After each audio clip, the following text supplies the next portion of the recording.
Hello students, अभी हम लोग कैलकुलस में लिमिट का एग्जिस्टेंस का स्टडी करते हैं और उसी से रिलेटेड एक प्रॉब्लम डिस्प्ले हो रहा है जिसमें मुझे ये चेक करना है कि कंसर्निंग लिमिट जो है वो एग्जिस्ट करता है या नहीं करता है। तो प्रीवियस लेक्चर में हमने डिस्कस किया था कि लिमिट का जब हम एग्जिस्टेंस चेक करते हैं तो उस कंडीशन में हम LHL और RHL को चेक करते हैं। यानी हम यहाँ लिमिटिंग वैल्यू चेक करेंगे एट x = 0। यानी इस सेशन में हम एक पार्टिकुलर लिमिट का एग्जिस्टेंस चेक करेंगे एट x = 0। तो यहाँ पॉइंट जो है मेरा, जिस पॉइंट पर मुझे लिमिटिंग वैल्यू चेक करना है वो है 0।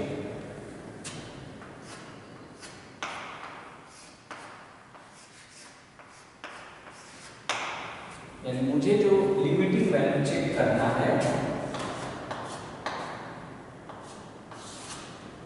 वो 0 पर चेक करना है। 0 पर मुझे देखना है कि LHL और RHL इक्वल है कि नहीं। तो सबसे पहले हम ये करेंगे कि LHL चेक करेंगे, फिर RHL चेक करेंगे और अगर दोनों इक्वल हुआ तो वो लिमिट एग्जिस्ट करेगा और अगर इक्वल नहीं हुआ इट मीन्स कि वो लिमिट एग्जिस्ट नहीं करता है। तो सबसे पहले हम क्या करते हैं कि यहाँ पर जो फंक्शन है वो फंक्शन उसको हम fx मान सकते हैं।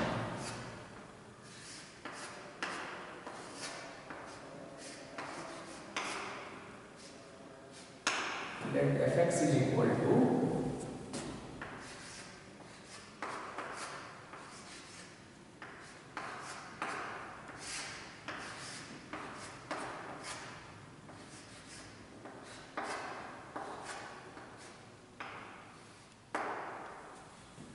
e⁻1/x - 1 upon e⁻1/x + 1।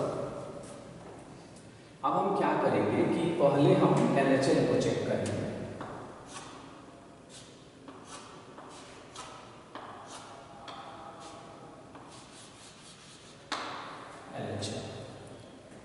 LHL कौन से पॉइंट पर चेक कर रहे हैं? 0 पर चेक कर रहे हैं।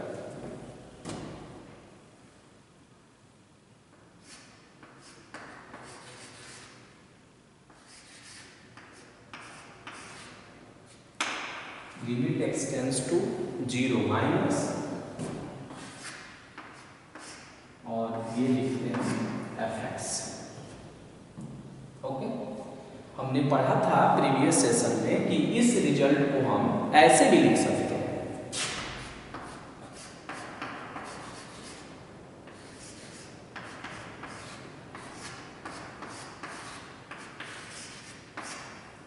ऐसे भी हम इस रिजल्ट को लिख सकते हैं। यानी जहां x है उसके पोजीशन पर हमने क्या रख दिया? 0 - h रख दिया। अब क्या करेंगे कि इस फंक्शन में जहां जहां x है वहां वहां 0 - h जो है पुट कर देंगे।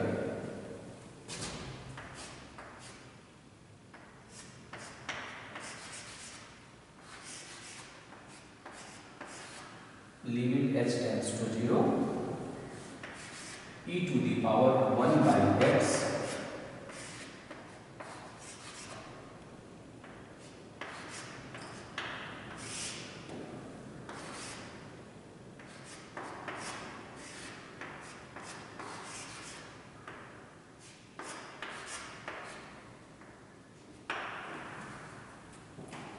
यहां पर भी हम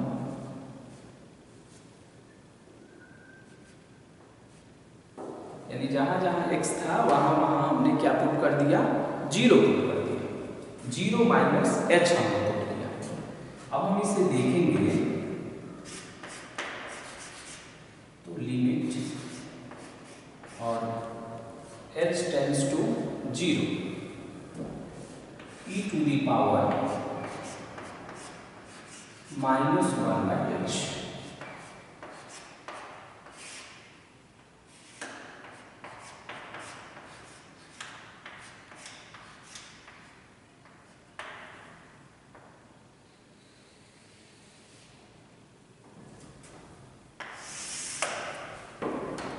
ये सिचुएशन हुआ।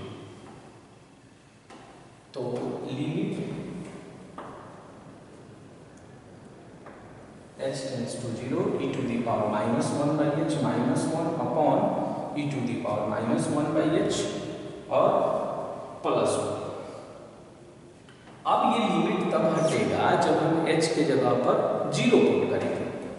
तो अगर हम h की जगह पर 0 पुट करेंगे तो e to the power ऐसा सिचुएशन बनाएगा, e to the power -1/0 और -1/0 ये बन जाएगा इन्फिनिटी, और इन्फिनिटी में भी माइनस इन्फिनिटी बनेगा, और ये होगा -1 और upon e to the power -infinity और ये +1। और एक चीज आपको हमेशा ध्यान रखना चाहिए कि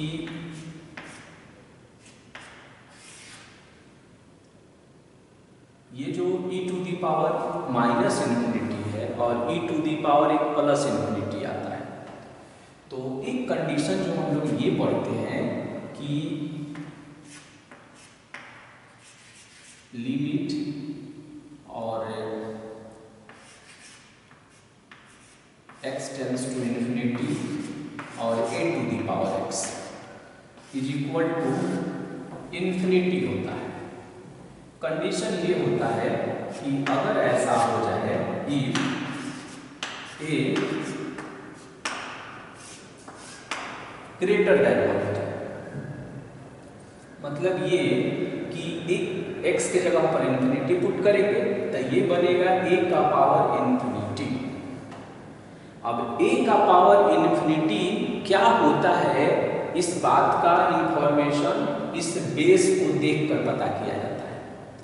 अगर ये बेस जो है 1 से बड़ा है, अगर बेस जो है if base is greater than 1 then it will be infinity. क्या होगा, ये इन्फिनिटी होगा। अब इस कंसेप्ट का हम यहाँ यूज करेंगे। आप देखेंगे कि इसको हम 1 upon e to the power infinity -1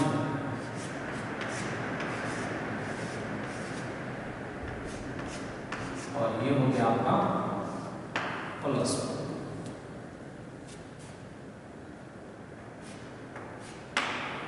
ऐसे होगा। अब e जो आप है स्मॉल e, इसके बारे में मालूम है कि एक इरेशनल नंबर होता है और इसकी अप्रॉक्स वैल्यू 2.71 के आसपास आती है। तो हम ये कह सकते हैं कि इसका जो बेस है वो 1 से बड़ा है। क्या है वो, ग्रेटर देन 1 है, मीन्स कि 1 से बड़ा है। तो अगर ये 1 से ग्रेटर होगा तो उस कंडीशन में इसकी वैल्यू इन्फिनिटी होगा। तो 1 अपॉन इन्फिनिटी और माइनस में 1 और 1 अपॉन इन्फिनिटी और प्लस में 1 और 1 अपॉन इन्फिनिटी 0 -1 अपॉन 0 +1 और ये बन जाएगा आपका -1, यानी LHS हो गया आपका -1। ओके। अब ये जो आप देख रहे हैं e का पावर -इन्फिनिटी और यहाँ भी e का पावर -इन्फिनिटी, तो उससे हमने ऐसे लिख दिया e का पावर इन्फिनिटी, और e का पावर इन्फिनिटी का जो वैल्यू होता है वो इन्फिनिटी होता है। इस कॉन्सेप्ट से कहता है ये concept, according to this concept, कि अगर बेस 1 से बड़ा, बेस क्या हो 1 से ग्रेटर और पावर अगर इन्फिनिटी हो तो उस कंडीशन में उसकी वैल्यू इन्फिनिटी आती है। ओके, तो ई स्मॉल ई है, वो एक इरेशनल नंबर है, यानी अपरिमेय संख्या है और उसकी वैल्यू 2.7 है। तो 2.7 1 से बड़ा है, तो ये जो बेस है ये 1 से ग्रेटर है और उसका पावर है इन्फिनिटी, तब इसकी वैल्यू आएगी इन्फिनिटी। ओके, और 1/∞ जो है वो 0 होता है, ये ऑलरेडी आप जानते हैं। तो उस कंडीशन में हम कह सकते हैं कि हमने LHL क्या ऑब्टेन किया, LHL आया -1। अब हम RHL को कैलकुलेट करेंगे और RHL भी अगर -1 आया तो हम कहेंगे कि लिमिट एग्जिस्ट करता है, और अगर नहीं आया तो बोलेंगे कि लिमिट डज नॉट एग्जिस्ट। और ऐसे मुझे प्रूफ करना है कि एग्जिस्ट नहीं करता है।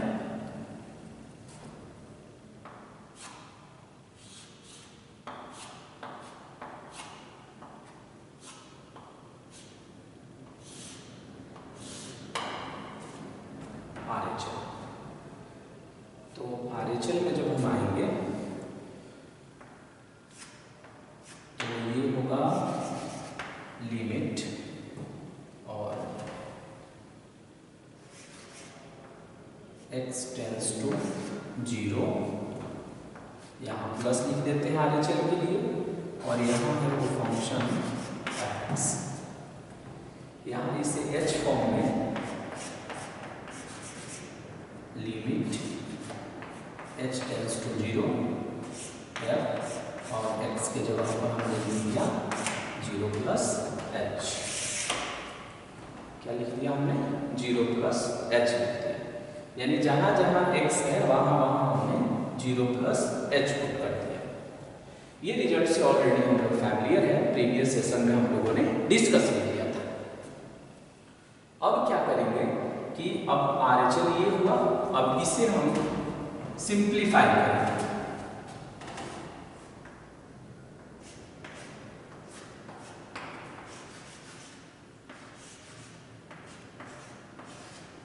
लिमिट h टेंस टू 0 और f है 0 प्लस h, यानी जहाँ जहाँ x है वहाँ वहाँ 0 प्लस h रख देंगे, तो ये बनेगा e टू दी पावर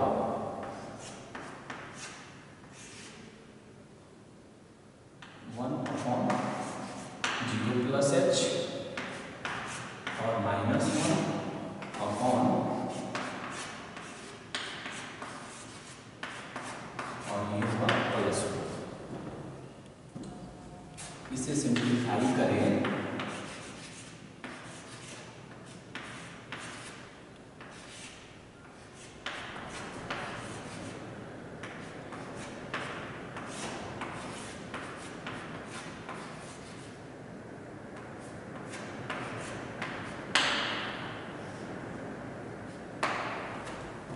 तो ये होगा।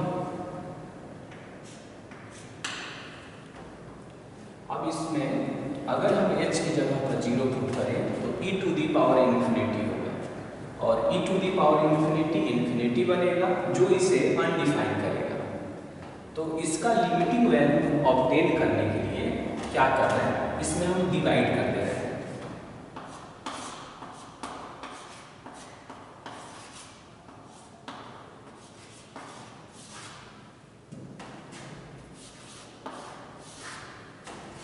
Dividing by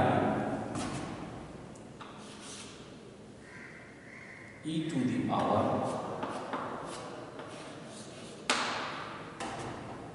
1/h,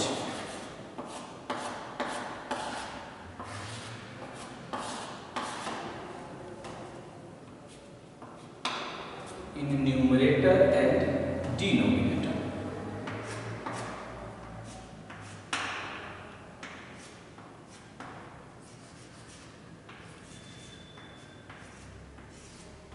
limit h tends to 0, तो e to the power 1/h से हम डिवाइड करेंगे, तो ये होगा 1 minus e to the power -1/h e to the power -1/h। जब आप इससे डिवाइड करेंगे तब। अब हम क्या करते हैं, इससे सिंप्लीफाई करने के लिए h के पोजीशन पर हम 0 पुट कर देते हैं। तो ये होगा 1 minus e to the power और minus infinity 1 plus e to the power minus infinity. और अभी हमने पढ़ा था कि e to the power minus infinity की वैल्यू 0 आ जाता है, तो ये हो जाएगा 1 माइनस 0 और अपॉन में 1 प्लस 0 और फाइनली ये आएगा 1, ना आएगा 1। अब हमने ये देखा कि here LHL not equal to RHL।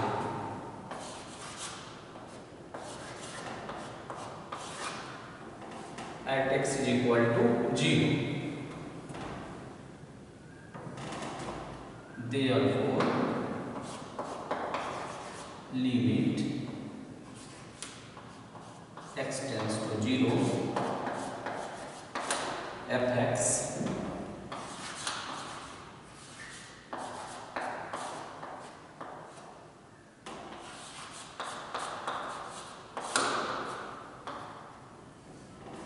limit x tends to 0 fx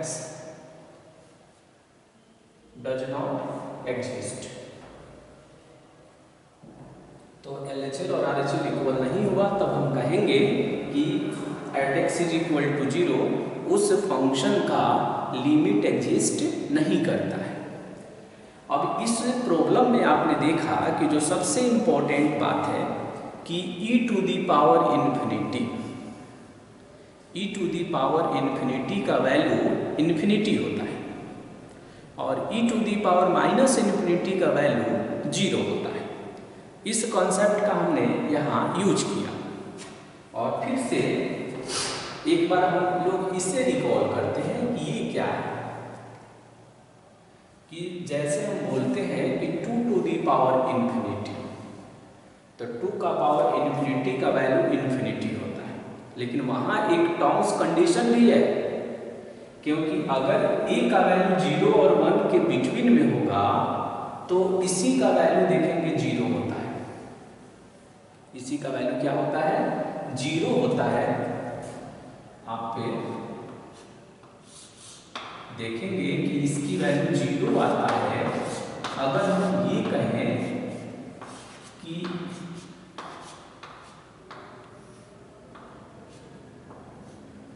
a का वैल्यू 0 और 1 के बिटवीन में, तो उस कंडीशन में इसका वैल्यू 0 होता है।